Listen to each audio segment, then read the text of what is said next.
आमदार सुहास भैया बाबर व माननीय अमोलदादा बाबर यांच्या मार्गदर्शनाखाली ॲडव्होकेट प्रतिभाताई सुरेश शेंडे यांनी गारडी पंचायत समिती गणातून शिवसेना पक्षाच्या वतीनं उमेदवारी जाहीर केली आहे।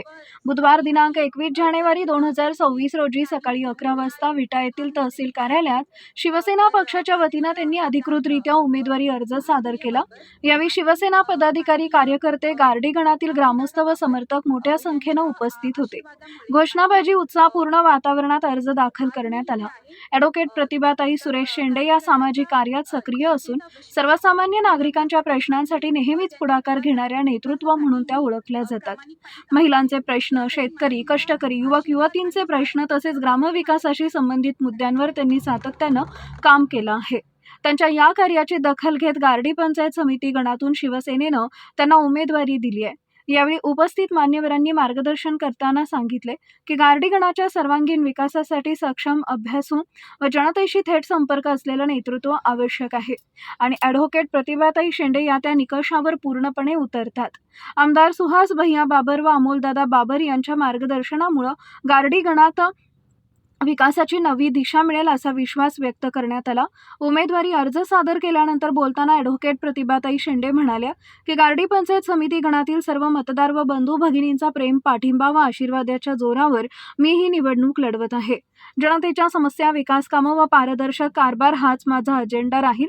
सर्व घटकांना सोबत घेऊन गारडी गणाचा सर्वांगीण विकास साधण्यासाठी मी प्रामाणिक प्रयत्न करेन। नमस्कार, मी प्रतिभा सुरेश शेंडे। आज मी शिवसेनेच्या वतीने गारडी गणातून पंचायत समितीच्या निवडणुकीसाठी अर्ज भरला आहे। जनतेच्या सेवेसाठी आणि जबाबदारीची जाणीव ठेवून मी आज हा निर्णय घेतला आहे। तर माननीय आमदार सुहास भैया बाबर आणि माननीय अमोलदादा बाबर यांच्या आशीर्वादामुळे आणि आज मी इथे आहे। तर गारडी गटाच्या जनतेचा विश्वास टिकवण्यासाठी आणि त्यांच्या विकासासाठी मी प्रामाणिकपणे काम करेन। त्यासाठी मला तुमचा आशीर्वाद आणि साथ सदैव माझ्या पाठीशी असेल। प्रथम मी सर्व गणातल्या आणि गटातल्यांना प्रथम मी नमस्कार करतो, सर्वांचं आभार मानतो। त्याचबरोबर मान्य सुहास भैया आणि अमोलदादा यांनी माझ्यावरती विश्वास ठेवला आणि माझ्या कन्येला उमेदवारी दिली, त्याबद्दल मी त्यांच्या परिवाराचं आणि बाबर कुटुंबाचं सर्वांचं मी आभार मानतो। फार वर्षापासून आज 40-50 वर्ष झाली आम्ही बाबर गटाशी एक निष्ठानं काम करत होतो।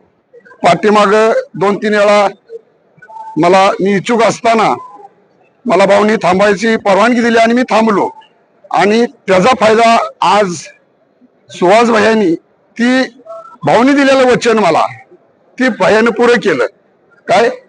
आणि याच्या पुढे मला मर्यादित माझ्या गावापुरतं 4 गावापुरतं मला समाजाची सेवा करायचा एक छंद आहे आणि या गटाच्या माध्यमातून, गणाच्या माध्यमातून, मी भैयांच्या माध्यमातून, अमोलदादाच्या माध्यमातून अनिल भाऊंचं नेतृत्व मी जवळनं बघितलेलं आहे आणि भाऊंचे विचार नवीन पिढीला पोहोचवण्याचा मी यांच्या मार्गातून प्रयत्न करीन आणि काय चुकलं वाकलं असलं तरी समाजानं समजून घ्यावं आणि मला ही संधी दिल्याबद्दल मी सगळ्यांचं, गटाचं, गणाचं मी आभार मानतो।